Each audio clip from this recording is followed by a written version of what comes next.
I adjusted the strap on my duffel bag and checked the slip of paper in my pocket one more time. Pier 7, berth C. As I walked down the weathered planks, the salty air mingled with diesel fumes, greeting me with a sharp reminder of the life I was stepping into.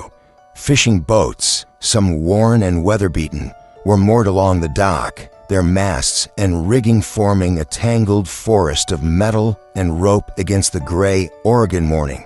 The Cassandra's Dream, a solid 60-foot fishing vessel with peeling white paint and streaks of rust trailing down from its anchor chains, awaited me.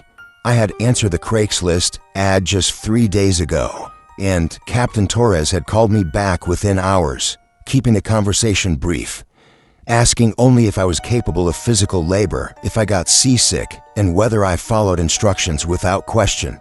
When I answered yes to all, he told me to show up at 7 a.m. sharp, ready for 2 weeks at sea. Now, standing on the dock with my bag slung over my shoulder, I wondered what I'd gotten myself into. Commercial fishing wasn't part of my career plans, but the pay was better than anything else I could find with no maritime experience. Besides, 2 weeks away seemed like a welcome escape for a while at least. I adjusted the strap on my duffel bag and glanced at the slip of paper in my pocket one last time. Pier 7, berth C. As I stepped onto the weathered planks, the mix of salty air and diesel fumes overwhelmed me. Along the dock, commercial fishing vessels lay moored, some worn down, their masts and rigging forming a chaotic forest of metal and rope beneath the gray Oregon sky. Among them stood the Cassandra's Dream, a 60-foot fishing boat with its peeling white paint marred by rust stains trailing down from the anchor chains. It had been 3 days since I responded to the Craigslist ad, and Captain Torres had called me back within hours. Our brief conversation lasted just 5 minutes. He asked if I could handle physical labor, whether I got seasick, and if I could follow instructions without asking questions. I said yes to all, and he told me to be ready at 7 a.m. sharp with gear for 2 weeks at sea. Now, standing on the dock with my bag slung over my shoulder, I couldn't help but wonder what I'd gotten myself into. Commercial fishing wasn't part of any career plan I'd made, but the pay exceeded anything else I could find given my total lack of maritime experience. Besides, 2 weeks away from everything sounded pretty appealing. Approaching the gangway, I was met by a man who looked like he'd been carved from the sea itself. Weathered skin, eyes sharp from decades battling the elements. Captain Samuel Torres. His gaze assessed me from head to toe, noting my fresh work boots and the duffel bag still sporting retail tags. "So, you're Mitchell?" he said gruffly.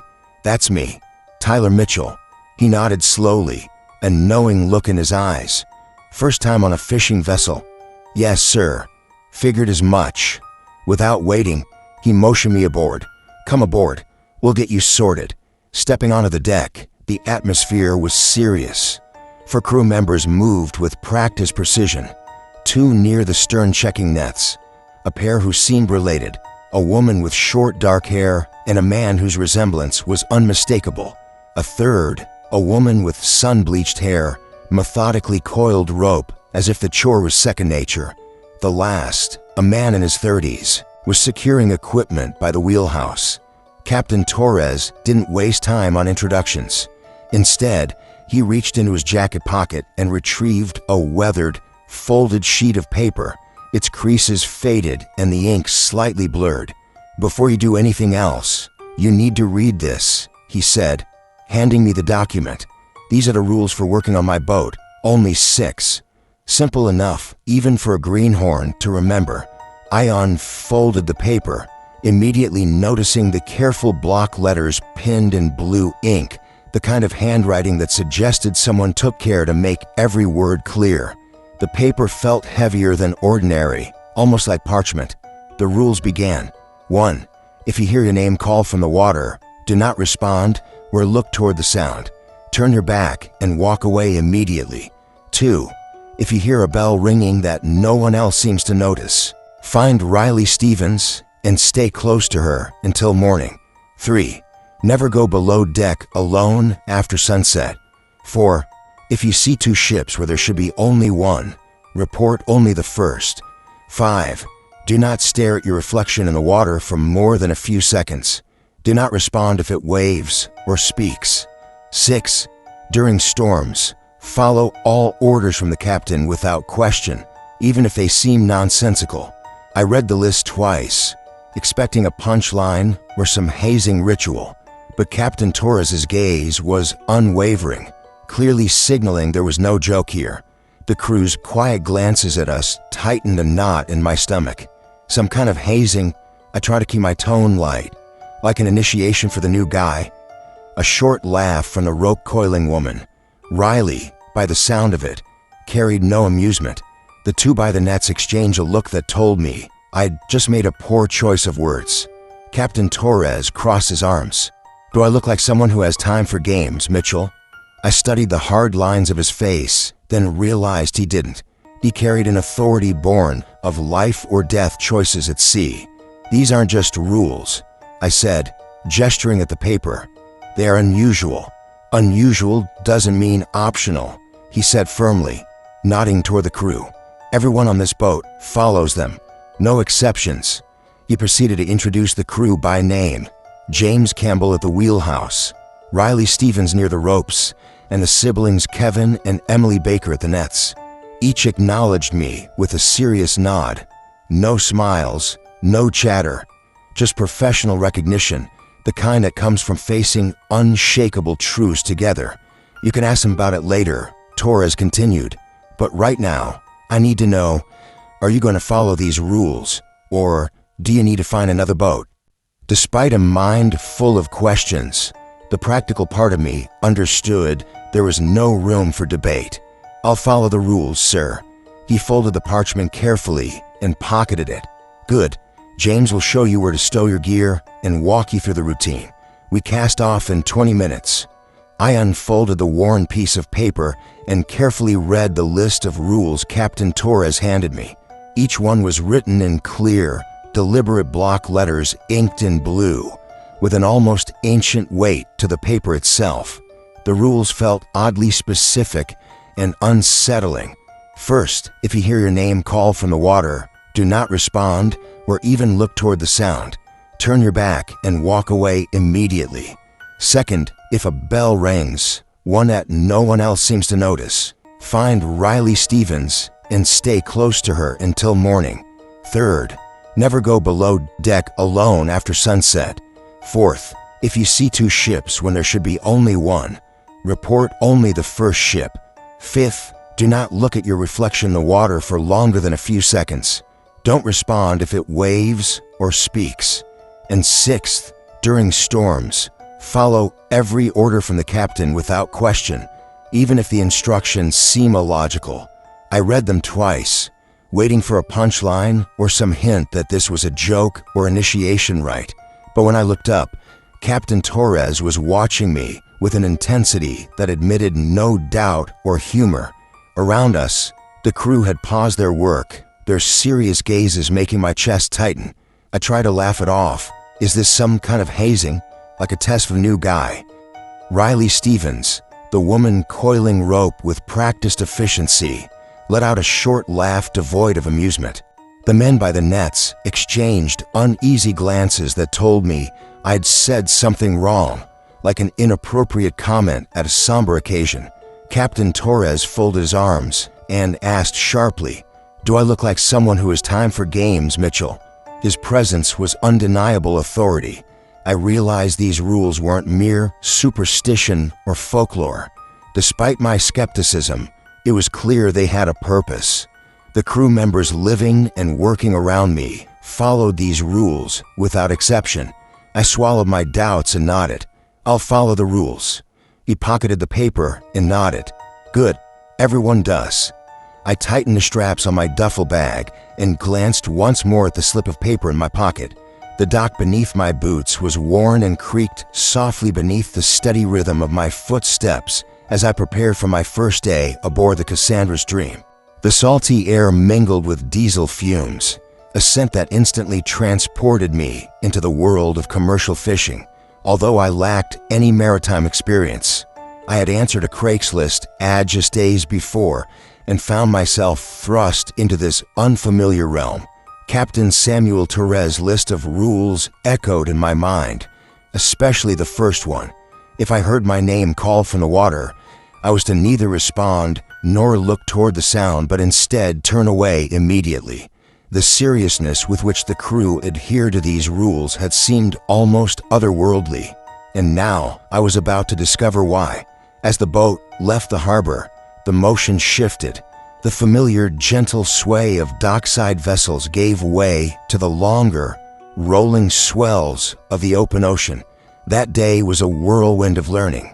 I shuffled between tasks, assisting with equipment, checking supplies, and absorbing the practices of my seasoned crewmates. Each had their roles down to a practiced art, their movements efficient and precise. Then, as dusk settled, a voice cut through the night from the water beside us, clear and insistent, whispering my name. The sound was urgent, pleading for help, the unmistakable tone of someone struggling to survive. My instincts screamed to turn on the spotlight and rush to aid, but the weight of that first rule anchored me. I must not respond, must not look, fighting against every fiber of my being. I turned away, my hands trembling as I focused on mundane tasks, pretending the voice was not there. Suddenly, a massive splash followed by a shriek shattered the silence. A sound incomprehensible and filled with a primal fury that no human could produce. Abandoning all restraint, I sprinted below deck, heart pounding wildly as the boat creaked and groaned around me. Later, safe in my bunk, I struggled to reconcile what I had heard with my reality. The voice had been real, yet something darker than any emergency had lurked beneath the surface. The rules Captain Torres had given me were not mere tradition or superstition. They were essential survival tools in a world where the ocean whispered secrets no newcomer was prepared for. That night, while cleaning equipment on the deck, I suddenly heard my name whispered faintly over the dark water. The voice was urgent, pleading for help, and unmistakably familiar. I instinctively moved toward the railing, the cold night air brushing against my face as the voice called out again, this time more desperate, telling me it was hurt and couldn't swim any longer. My hand reached for the spotlight, but then the first rule flashed through my mind. If you hear your name called from the water, do not respond or look toward the sound. I forced myself to turn away, heart pounding, as the voice grew more insistent and then angry, accusing me of abandoning it. Suddenly, a heavy splash broke the eerie stillness, followed by a piercing cry unlike anything human, an otherworldly shriek filled with rage and hunger, vibrating through the night and seeming to shake the boat itself. Abandoning my cleaning supplies, I fled below deck, panic gripping me as I descended the ladder into the dim crew quarters. James was sitting quietly, reading, and he gave me a knowing glance. "Heard something outside, didn't you?" he asked softly. I nodded, still shaken. "Good thing you remember the rules," he said, returning to his book. "It gets easier after the first few times." Later, when I pressed James for answers, he warned me gently that some topics were best left for port and that focusing on the work and obeying the rules was how everyone stayed safe. Yet the unsettling events of the night lingered in my mind. The desperate voice, the unnatural shriek, signaling that this job was far stranger and more dangerous than I had ever imagined. The weather began to shift subtly, a change that settled deep into my bones before it became visible on the horizon. The air pressure dropped, causing my ears to pop, and the familiar rhythm of the waves grew uneven, signaling the arrival of something beyond a typical storm. While helping Kevin secure equipment, Captain Samuel's voice rang out with quiet authority from the wheelhouse. He wasn't shouting, but his tone immediately halted all activity on deck. "A storm's coming," he announced, "but not like any you've seen before. Everyone to the galley in 5 minutes." Though the dark clouds still lingered as nothing more than a distant smudge on the western horizon, James hurried to double-check the nets, while Riley gathered loose items that could become dangerous projectiles in the rising tempest. Emily and Kevin efficiently secured the sorting station, their movements sharp and practiced. I'd faced storms before, but this felt different. The crew moved with a heightened sense of purpose, their careful attention recalling the moments before previous otherworldly encounters. Inside the galley, Captain Samuel stood with his back toward a small window, his face etched with a seriousness I hadn't yet witnessed from him. As the boat rolled differently with ominous force, he began to speak quietly but clearly, demanding our full attention. "Listen closely," he said. "This storm won't follow any normal pattern. You must follow my orders exactly, even if they make no sense." Outside, rain started with a gentle patter on the windows, quickly upgrading to a steady downpour. The horizon disappeared behind a roiling wall of gray. Rushing toward us at an unnatural speed, Samuel laid down his first command. "From now until dawn, no one is to speak above a whisper, not even a shout over the wind. Whisper or stay silent." James nodded in agreement, mouthing something to Riley, who immediately obeyed without question. His actions reminded me of Rule 6 in storms. Always follow the captain's orders without hesitation, no matter how strange they seem. Samuel's second order was straightforward yet strict. Stay within arm's reach of someone else at all times. No one moves alone. No one works alone. No one even relieves themselves alone. Kevin glanced at Emily and received a quick nod. They'd clearly endured this before. Then Samuel's gaze turned around the room, resting on each crew member deliberately, lingering just a fraction longer on me. His voice lowered as he delivered his third mandate. "When lightning flashes, do not look directly at it. Keep your eyes down or closed. If I tell you to close your eyes during a strike, do it immediately, and keep them closed until I say otherwise." Thunder rumbled in the distance now, the boat pitching sharply as monstrous waves began to roll in. Samuel steadied himself against the table. Questions he asked softly. No one spoke. My mind was floodlit with questions. Why whisper? Why avoid lightning? Why stay so close? But the unyielding command to obey, without question, sealed my lips. Samuel seemed satisfied. "Good. James, you and Tyler take the stern. Riley and the Bakers hold midship. I'll be in the wheelhouse. Remember, whispers only. Stay close. Eyes down during lightning. We ride this out together." The storm struck with brutal force. The wind hit like a physical blow, rain stinging through even the heaviest gear. Walking became a controlled fall as the boat rolled violently beneath us. James caught my arm, leaning close to my ear. "Stay here. Don't let go of the rail. Don't move unless I move." About 20 minutes into the storm, lightning began, different from anything I'd ever seen. Instead of lighting up clouds, bolts emerged from the water, climbing skyward. When it first struck, James pressed my head down hard. Eyes closed, he whispered urgently. I squeezed my eyelids shut against light brighter than the sun itself. But in the moments before he pushed me down, I'd glimpsed figures on deck. Extra crew I didn't recognize, wearing familiar work clothes, moving like seasoned sailors. They vanished at each flash's end, disappearing into the darkness. I started to realize this storm was no ordinary weather event. Behind every gust, every wave, lay secrets, challenges that demanded obedience and discipline to survive.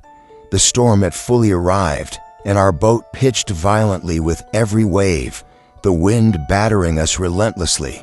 The rain hammered down, soaking through layers of clothing and making it nearly impossible to see. Captain Torres's voice cut sharply through the howl of the tempest as he barked orders that didn't quite make sense to me. Yet, I had no choice but to follow. James gripped my arm tightly, whispering urgently not to move unless he did. The sky erupted with flashes of lightning unlike any I'd ever seen. These strikes seemed to rise from the dark sea itself, illuminating strange figures briefly revealed on deck. They weren't members of our crew, but shadows mimicking our movements with eerie precision, vanishing when the light faded. Keeping my eyes tightly shut as instructed, I was forced to trust in Captain Torres's commands despite my growing fear. The air vibrated with unearthly whispers carried by the wind, and phosphorescent patches glowed ominously on the water's surface, hinting at creatures lurking beneath too vast and dangerous to be natural. Each time the lightning flashed, I felt an overwhelming sensation as if the sea was watching, testing us, trying to break our discipline. Through the long night, I held on to the unyielding presence of my crewmates, all obeying the captain's strange directives with calm determination. That unwavering teamwork was the only shield against the unknown terrors brought forth by the storm. When dawn finally arrived, the ocean had turned unnervingly still, but Captain Torres's serious eyes told me that what we had endured was more than just a tempest. It was a trial we had passed together. Dawn broke over an ocean unnervingly calm and mirror-flat, a stark contrast to the violent tempest we had just endured. The sky was crystal clear, void of the dark storm clouds that had battered us for hours. Captain Samuel emerged from the wheelhouse, his face etched with exhaustion but tinged with relief. He moved among the crew, checking each person's condition and surveying the deck for damage. Remarkably, everything was intact and in its rightful place despite the night's chaos.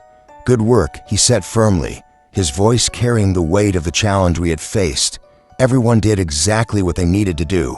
As the crew began resuming their usual tasks, checking equipment, preparing breakfast, and readying for the day's fishing, there was no mention of the spectral figures glimpsed during lightning flashes, the eerie noises that had sounded through the dark, or the glowing patches of ocean that Captain Samuel had navigated us away from. It was as though the storm had been just another ordinary obstacle on the sea, something to be met with skill and discipline. Yet beneath the surface normalcy, subtle signs belied the gravity of what we'd survived. The crew moved a little closer together, their voices lowered in cautious conversation, their glances sharing unspoken acknowledgments. We had faced something far beyond a mere weather event and lived to tell the tale. Later, I found myself alone for a moment with Captain Samuel near the wheelhouse. The morning sun cast a warmer, more tangible light, a quiet reward for surviving the night. "Captain," I began lowly, "can I ask you something?" He considered me quietly before nodding and gesturing inside. There, away from prying ears, he explained in measured tones the nature of the ocean out here, ancient and deep, harboring entities and dangers beyond human understanding. "The rules aren't mere guidelines," he said. "They are survival protocols forged through hard loss and hard lessons." The voice that called my name in the night had once belonged to someone's daughter. The inexplicable phenomena, the unsettling crew duplicates during the storm's lightning, all tests meant to unsettle us, to make us falter. We'd passed those tests through discipline and trust. I felt the weight of responsibility settle on me, a burden I was ready to bear. As the Cassandra's Dream turned east toward the Oregon coast, I understood this journey was more than a job. It was an induction into a hidden reality, one where respect for the sea's rules wasn't optional, but essential for survival. I woke to the sound of footsteps above and the steady rumble of the engine beneath my bunk. Pale morning light filtered through the small porthole as the crew began their day on deck. James was lacing up his boots nearby, while Kevin had already headed out to assist with the morning routine. The confined quarters felt less oppressive in daylight, more like a functional workspace for those accustomed to living in tight spaces. I sat up, trying to steady my nerves from the unclear events of the night. "James," I began about what I heard and saw last night. Before I could finish, he interrupted. "Coffee's ready in the galley. Emily made breakfast. Best fill up before we start on the nets." His tone left little room for discussion. "But James," I persisted, "those voices from the water, the bell. "What did you mean when you said it gets easier?" He looked at me with a mix of warning and sympathy. "Some questions are better left for port," he said quietly. "Out here, we focus on the work and follow the rules. That's how you stay safe." That message was unmistakable. Whatever secrets the boat held, the crew wasn't keen on discussing them while we were still at sea. I dressed quickly and made my way to the galley, where Emily's strong coffee and warm breakfast awaited. The crew ate efficiently, talking about fishing plans and weather conditions, but carefully avoiding any mention of the strange occurrences. As I went about my duties, coiling rope carefully under Riley's watchful eye, inspecting equipment with James, and helping Kevin and Emily, I noticed a new attentiveness among them toward me. They seemed to recognize that I was beginning to understand the deeper truths behind the rules we live by. By day's end, the ocean stretched endlessly around us, a reminder that the world I once knew was no longer the whole story. The sea held ancient, unfathomable mysteries, and I was now part of a crew that navigated its hidden dangers with quiet discipline and cautious respect. The Cassandra's dream sliced through the calm waters as the Oregon coastline grew clearer on the horizon. The familiar shapes of Portland's skyline appeared, signaling a return to the world beyond the sea's mysteries. Yet I knew this was not the same life I had left behind on Pier 7 days ago.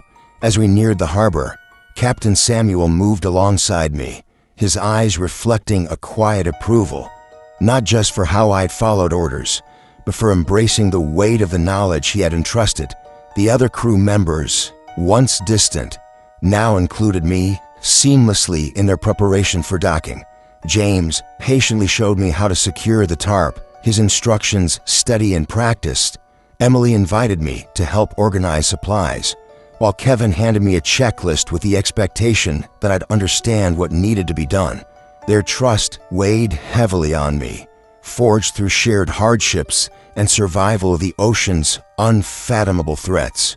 When Riley asked if I planned on signing up for another rotation, I looked out at the approaching port, then back at the crew who had become more than mere co-workers over these past weeks. I felt an unexpected certainty in my voice as I responded, "Yeah, I'm signing on again." Her smile, genuine and unguarded, was the first I'd seen from her since day one. "Good," she said. "We can use someone who learns fast." Docking the boat felt different now. No longer just the end of a fishing trip, but the closing of an initiation into a world few understood. I was returning not simply to shore, but to a new reality, one where the ocean harbored predators unseen by science, and where my role had irrevocably changed. The Cassandra's dream carried a crew bonded by knowledge and experience, a crew prepared to face the ocean's darkest secrets once more, and I was ready to join them again. With a profound grasp of the ocean's hidden enigmas and the grave responsibilities that accompany them, Tyler fully embraces his place within the crew. He stands prepared for whatever trials future voyages may bring, having been initiated into a realm where survival depends on respecting ancient, unspoken rules and confronting the unknown with discipline and unity. If this tale of the sea's hidden dangers and unspoken rules captivated you, please consider liking, commenting, or sharing it with others who appreciate the thrill of a mysterious ocean adventure. Your support helps bring these stories to life and keeps the spirit of maritime legend alive.